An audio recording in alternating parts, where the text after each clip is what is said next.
Welcome to this leadership training series that we've put together to help you think through some of the core principles and ideas for building and developing a community in your life. And I've brought together some good friends here to help us think through some of these issues. Yeah, thank you guys so much for being here. One of the things that's really key in figuring out how do we get started is to realize that there are very few ready-made, wonderful communities to walk into. Most of the time, God has placed us where we are for a very specific purpose, and part of that purpose is to be a catalyst to help form a community through the relationships that you already have. And so we want to talk through that together. To get us started, I want to think about some of the concerns that folks may have, particularly in, well, I don't know about inviting people in to this. I mean, how would they respond? What's that going to be like? I mean, that makes us all a little bit nervous. And so if you would, why don't you guys just share with us some stories or your story of what it was like to be invited, when somebody invited you into a group. Does anybody have a story they'd like to share of that one? Yeah, Yvonne? So in my church, they decided to have this initiative where they would get everybody into small groups, starting with the Purpose-Driven Life book. And one of my friends just said, Yvonne, are you going to be coming? You know, you should really join a group. And so I did. I went to one, and those people, I had been in the church, but being in the group really helped me mature more in my relationship with Christ, get deeper in the relationships with other believers. And those people became not only brothers and sisters that I would see every, twice a week, but real friends. And I had to invite the whole small group to my wedding. Yeah, that's great. Was it were you joining a new group? Yeah, it was a new group. People just kind of clustered together. People, maybe sometimes, geographically or, people who knew each other. Yeah, so you guys went from being just a group of people that got together because you were asked to do a study, actually to being so close that you invited them to your wedding. And there you go. Yeah, that's very cool. Yeah. Who else? I think Annie, I saw you raise your hand.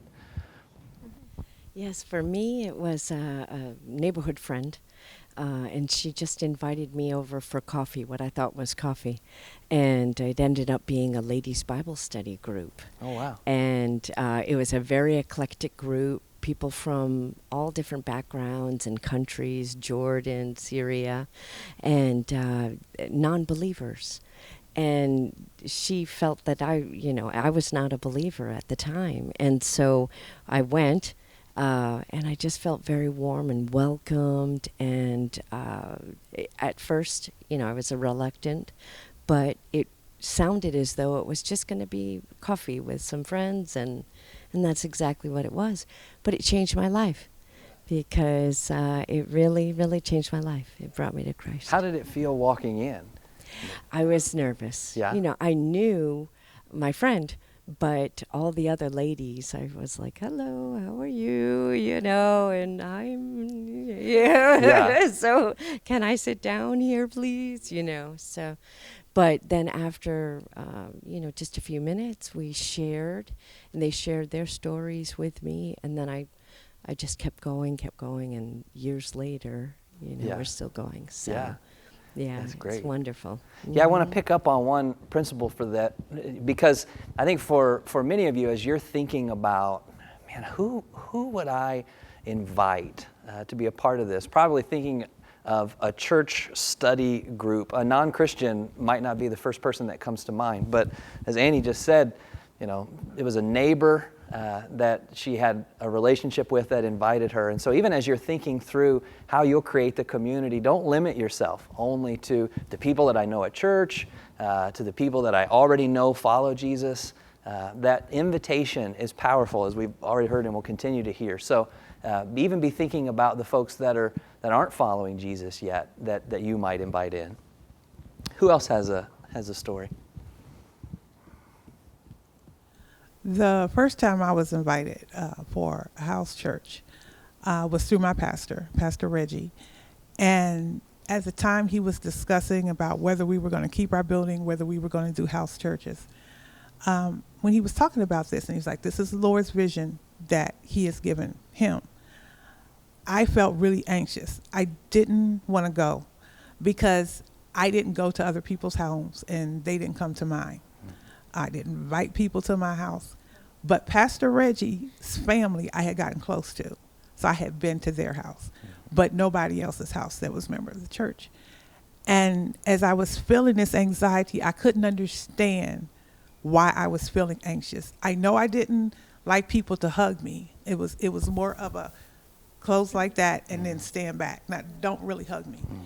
And that night when I went to sleep, the memories of being sexually assaulted at the age of 8 came back to me. And it happened at my cousin's house. And it was one of my cousins. And so I got really anxious and I was like, I can't do this. And I told Pastor Reggie I couldn't do it, and I'm his administrative assistant, and I'm ready to hand him my keys. But I had been on a walk with the Lord for so long that I knew if he allowed me to remember it, he would get me through it. And it was that knowledge of knowing that he would get me through it is what kept me there. Because if I'd have acted on my own feelings, I would not have gone, and I would have walked away. But so it was just the timing that the Lord had suppressed the memories for me because I couldn't deal with it until I was able to handle it and understand that he would get the glory. Yeah, thank you for sharing that. I mean, incredibly difficult. Yeah. Are you grateful at this point? I mean, it's funny to think about that, but that invitation, I mean, it was. I am grateful because, and here's the weird part. I was employed at the state attorney's office and had seen cases, but still hadn't related it to myself yet. I would pray for the children, but it wasn't there yet for me. And there was one case that I was praying for the child to the Lord, and the Lord said, this child is going to be all right. I wept because he had to go through it, but he had to go through it before the perpetrator was caught. But he will be all right. And so what I know now is that I can be an asset for women who have gone through it and work with them. So that's what I know. Yeah. Yeah. Well, I mean, just thinking about the power to change a life, you know, that an invitation can bring. I mean, it's just the most simple thing, I think, for many of us. I mean, this is just 2 stories in which hospitality was a transformative thing. And we think of evangelism, or we think of dealing with trauma in someone's life, and we think, well, that's not me. But in many ways, hospitality actually can be the catalyst for both of those kind of things, and in the most extraordinary way. And it's something that God has given us, some of us particularly, the ability to do. And then for others of us, it's something that we can join into and participate. And so don't underestimate the power that an invitation is going to have in somebody's life. Anybody else? Somebody else? Yeah. Sue Ann. Well, we have been going to this church about 3 years, and we're used to being old Baptists, going to Bible study every Wednesday night. And we had not been going to Bible study. And we started praying, and we wanted to go to a Bible study. And one Saturday, we work in security here at Northland. This guy, his name is Bob, he invited us to his home church, which was in Sanford. And we started going there. And we were a little leery because we'd never been to home church. We were used to going to just Bible study at the church. And we enjoyed it. They welcomed us. I mean, he had members about 17 to 20. And so then we continually went, and then we prayed. And since we lived in Deltona, God had been tugging on me and Michael's heart to start a home church there for people in Deltona. It took us another 2 years, year to 2 years before we started. But because of what Bob did for us, we're now able to do for others. Yeah. I fought for those 2 years because I was scared that I didn't know what I was doing. I didn't know anything about leading the church, you know. But the funniest thing happened, though. It wasn't about me, and it never was about me. Uh-huh. She kept saying, you got to step out in faith. You got to step out in faith. But me, I'm like, well, I got to know where I'm stepping at, you know. She said, no, you just got to step out in faith, you know. And so it finally got to the point, I more or less, you know, got tired of hearing it. So I said, okay, we'll try this. And we did it. And that all comes by, you know, us stepping out in faith and letting God, because it wasn't coming from me. It was coming from God. Yeah. You know, he was just going to, you know, use me to get there. You know, and I think a lot of people, I know I'm going on a little long here. That's great. Yeah. I think a lot of people, that's where a lot of people get confused at, because it's not under your power. You know, you just step out in faith and God will take it from there. And that's what happened. And that's my story, and I'm sticking to it. That's great. Well, I want to pick up on something really powerful, because a lot of times I think what holds us back from getting started in being a catalyst to create some community is that we don't know, I don't feel qualified. I don't know, you know, what do I have to offer? And there's a principle here that Michael just hit in a really critical way. And that is, yes, oftentimes God is working in us. And that's a powerful thing. But more often than not, God is working through us. And so it's not about whether you feel qualified or whether you feel like you can do this thing or not. God is actually using you for the benefit of someone else. And the crazy thing is, as He works through you, that's often when He works in you.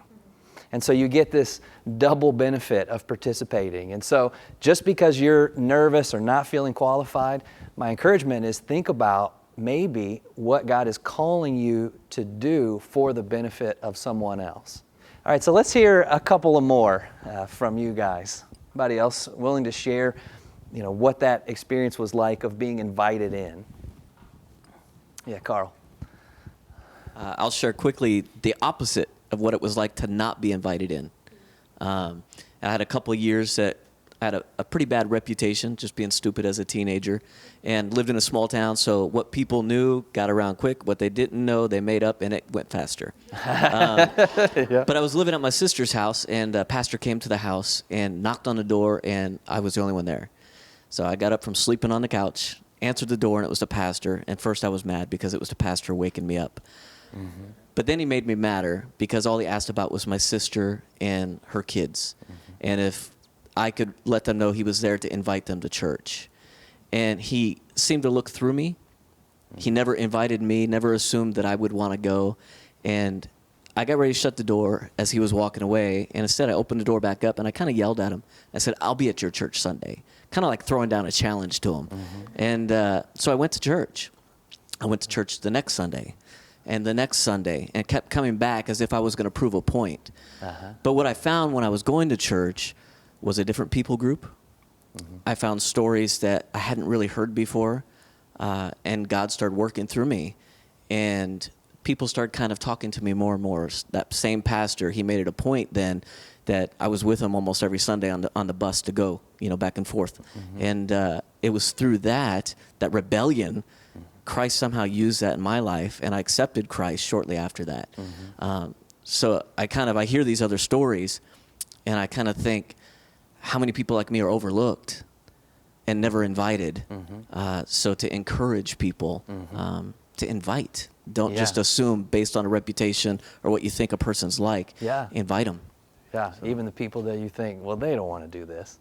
Yeah, and it's so cool that God would use your rebellion to lead you to Him. Yeah, I mean, He really does work all things together. Yeah, I mean, it's extraordinary. Anybody else? Mine's a little different because initially, like when I was in college, I was a biology major, and so the whole science and faith and struggling with that. And somebody invited me into a group that I knew was a Christian who wasn't struggling with that. And I knew they were a science person, and so I decided, well, yeah, I'll come to your group. I mean, they weren't even talking about that topic. But I found over the early years of my life, it was often I was drawn to somebody's group who invited me, who they may not have even realized. I mean, they were just inviting me to their group. But I was looking at them thinking, you know more than I do about this. Mm-hmm. And I think every one of us needs to realize we know more than someone does about something. Mm-hmm. And those people with just the slightest little bit of welcome mm-hmm. will show up just hoping to kind of get the overflow maybe of just that a little additional knowledge. Mm-hmm. So that's mine was topical, which is a little bit unusual probably when you don't think about it with inviting for relationship. Yeah, that's great. Thank you. Well, I was able to sit down earlier with Pastor Joel and Pastor Vernon and spend a little time talking about what difference community makes. I mean, why is it that me and Jesus isn't enough? Why do we need to follow Jesus with other people? So take a look at this. I'm here with Pastor Joel and Pastor Vernon, and we're going to be talking a little bit about some of the foundational theology behind what it means to follow Jesus together. And so my first question is really, why in the Christian life do you think it is so important that it's not just me and Jesus? Well, the nature of God is plural. Elohim is a plural word used in a singular sense. And so God himself, Father, Son, and Holy Spirit, is a relationship. First words in paradise, when he had put the man in the Garden of Eden to till it and to keep it, his first words were, "It's not good that the man should be alone." And so not only is a relationship more complete in the image of God, but God made us for relationship. The second words were, "I will make him a helper suitable for him," someone who fits him in order to accomplish the mission that I've given him. And so this is not only about the nature of God and the fact that we're made in his image, but it's only in relationship that we can really be effective in the mission that we've been given. Mm-hmm. That's great. Yeah. What about you in just even thinking in your own life? I mean, even from a personal standpoint, why have you personally felt that it was so important to follow Jesus with other people? Well, because I'm not smart enough to figure it all out by myself, first and foremost. But the thing that I've always appreciated about the concept that you just talked about there, Joel, is the fact that God carries that forward into our life today. And in fact, I learned this from you, there's a part of God that I can't know without you. I can't know all of God. And so, for me, the relationship is both about being in communication and community with each of you, but it's also about knowing more of who God is. Mm-hmm. And that's my lifelong quest. Mm-hmm. I want to know God. Mm-hmm. And I think it's really good at this point also to acknowledge that there are some of us for whom relationship is more of an effort because we're introverts. Mm-hmm. And so even though we know we need to be in relationship, we're so much more comfortable just sticking to ourselves. There are other people who are wired, like my best friend Vernon here, who just revel in relationships. I mean, they're so natural for him. Mm-hmm. But no matter how you're wired, it doesn't change God's desire for us, mm-hmm. Or God's strategy for us, mm-hmm. in that he gives us these lives that must be lived in relationship. And in like fashion, our adversary always wants to isolate us, always wants to get us to self-isolate, because we are so prone, if we do self-isolate, to be both ineffective and self-destructive. And so that's an important component also. Well, and to what you're speaking to there, the other reason I think sometimes is that there are people in this world that are just difficult. I mean, I don't know any of them, but... Why are you looking at me? Come on. I know, sorry. But there are people that are just difficult, but it changes everything if I can think of that person as she's made in the image of God. He's made in the image of God, you know, and God, and so how can I not love that person? How can I not want to be in relationship with him, even if I'm the difficult one in that relationship? Yeah. What would you guys say to somebody who's I mean, thinking about the introvert or the difficult person? I mean, what would you say to them, you know, to encourage them? You know, I'm thinking about you, who to many people's surprise, you know, because of how public you are on the introverted side. How do you push through that? I mean, how, you know, or what motivates you to push through that? Well, this is key for me, and I can only speak from my own experience, but I can't go on my feelings. I can't go on what makes me comfortable. I have to literally schedule a time to be with people. I have to get myself involved in activities that will involve me with other people. Now, the great thing about this is, after I do it, I've enjoyed myself tremendously. But my natural inclination is not to do it. And so therefore, the schedule has to outweigh the feelings or the inclination that I have. Well, that's really smart. That's really smart. See, I enjoy this. I am so enjoying this time.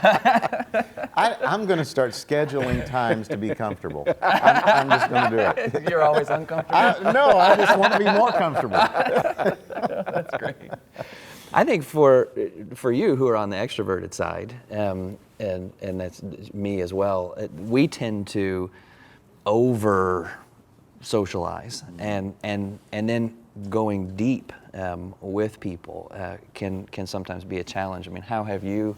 Yeah, that's a really great caution, Chad. And as I'm getting older, and they tell me I am, I realize that one of the dangerous things for an extrovert is can overpromise.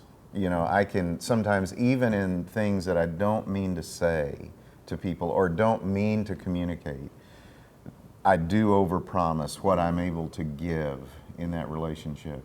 And so part of going deeper, I think, for an extrovert is actually kind of regulating that somewhat, you know, and it's where accountability comes in. I mean, I have accountability partners, Joel being chief among them, you know, where I'm able to actually look at and review, what have I promised this person, you know, even in subtle ways, and it's a danger.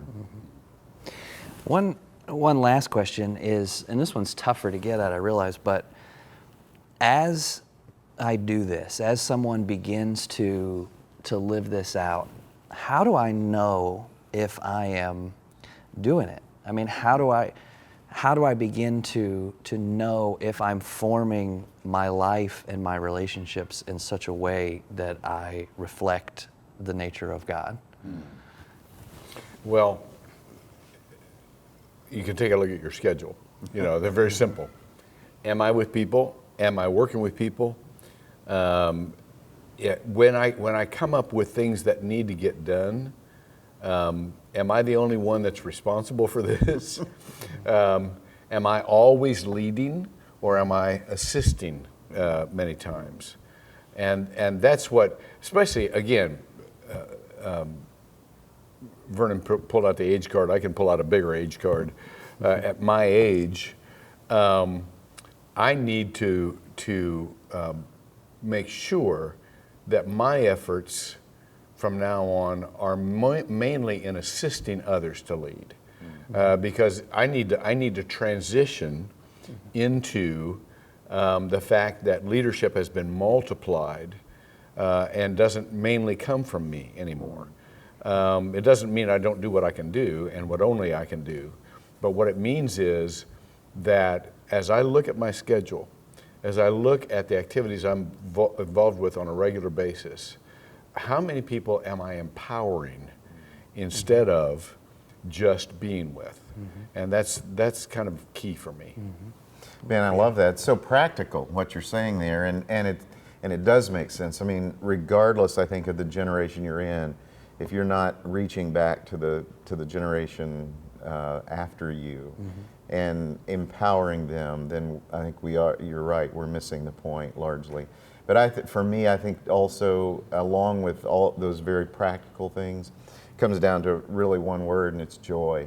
I mean, I think relationship is about joy. It's about knowing, just as you said at the beginning, that we're created in the image of God. We're made to be in relationship. And those relationships should not always, sometimes they do, but they shouldn't feel like work. You know, it should be about joy. It's life-giving to be in proper relationships. Yeah, that's great. Well, thank you guys so much. I think this will be helpful for so many people. Good. Well, welcome back. Hopefully that gives you a better sense of this church and our pastor's heart for community and the power of being a catalyst to form community in your own life. We want to roll up our sleeves a little bit with you here and begin to help you think about, okay, how would you go about doing this? I mean, how would you be a catalyst? And I want to connect with my friends and say, okay, so, our friends on the other side here are sitting there thinking, okay, but where do I start? And what encouragement would you give them as you think about who would you start with? You get out a piece of paper, right? And I would encourage you guys to do that. You get out a piece of paper and write your name at the top. Because you're going to start with you. You're going to invite yourself into this process. And then underneath that name, where would you guys go if you were beginning this process? Just anyone. Off the top of my head right now, I'm thinking of my hairdresser. Yeah. So, we spent some time talking and everything, and I'll say, hey, what are you doing Wednesday? Yeah. And just... I never know, do I talk, do I not talk, how do I go? Yeah, but you've put that in different contexts. I need to talk so that I can, I can invite them in. Yeah. Right. Yeah. What about you guys? Definitely just friends. Like, we have micro church and stuff, and it started with just a few of us wanting to do something different when it comes to school and having a community of Christians and people who really want to build their relationship with God. And it's pretty big. It's gotten pretty big. So definitely friends and finding the right community. That's great. Yeah, Yvonne? I think I would start with people that I want to get to know better. So I remember when I moved into the new community, I didn't know anybody. I had moved from another country. But you start talking to people, and it's a great opportunity to just kind of have a reason to get to know those people better. So anybody that in your mind is like, you know what, that person's really cool. I'd like to know her story, hang out together. So that's somewhere where I would start. Yeah. And I think, who thinks that's a terrible idea? Hey, I want to get to know you better. Like, what? No way. I don't. Yeah, exactly. Yeah, that encouragement. For me, I find myself, it's kind of similar to what you were saying, Yvonne. I find myself asking two questions, like, who's investing in me and who am I investing in? And if either one of those are neither, then I start looking for those relationships to build. So I invite somebody who I know who cares about me and who's investing in me, and who do I need to invest in that same way. And that's where I start, in those two categories, and look around and figure out how to start filling those holes or investing more in those relationships I might have that are answering those two questions. Marty, you're such a catalytic leader. You think about, how do I be a catalyst for other people to invest in me? I'm going to make that happen. Who can invest in me? Come here. Come invest in me. Just that leading up and leading down. Yeah, which is awesome. I've been away from my family for about 22 years. So right now I'm investing in them. We have parties. We talk about love and just get to know them and share the love of the Lord to them. That's what I'm investing in. Yeah, there's actually a principle to pull here. A lot of times we think about, well, I got to invite this stranger or I got to invite this neighbor, and that's wonderful. But we tend to discount, well, I'm building the church with my family.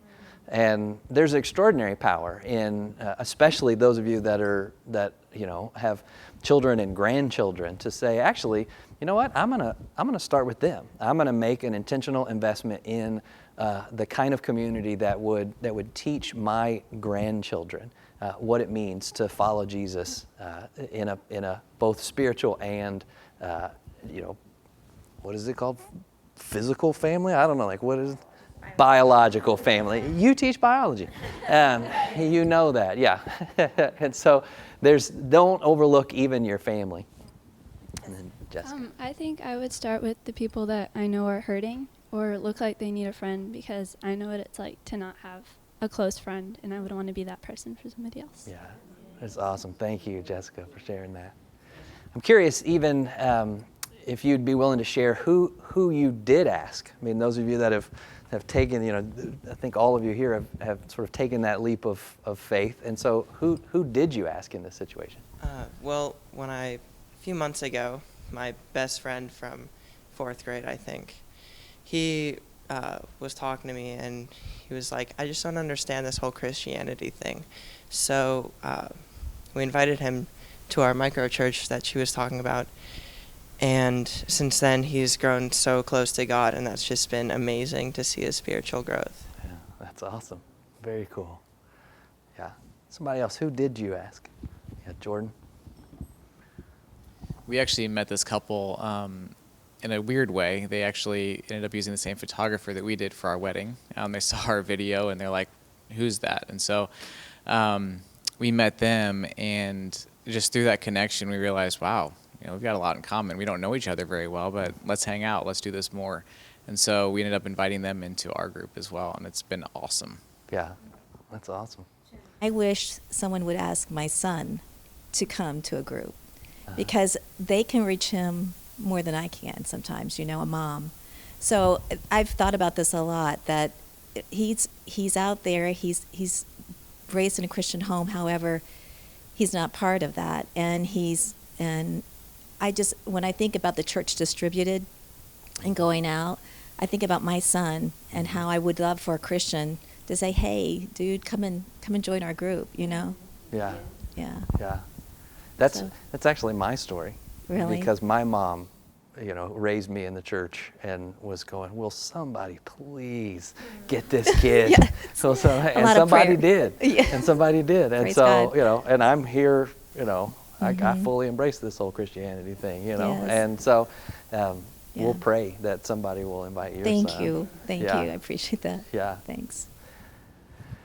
Well, on that piece of paper that I hope you take out, I want to make sure you guys get tools, and the best tool you have right now is a piece of paper. And it doesn't have to be complicated. Again, like I said before, write your name, and then think of one or two other people that you would start with, and begin to step out in faith. And there's no other way to get it. There's not a tip or a trick other than to say, you just invite them.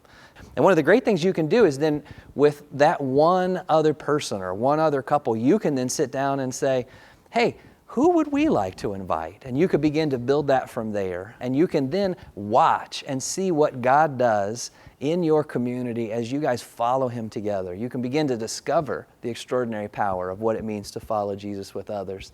And I can promise you one thing, that God is going ahead of you. He will go with you and ahead of you in this process. And so thank you so much for stepping out in faith to build the group and the church where you are.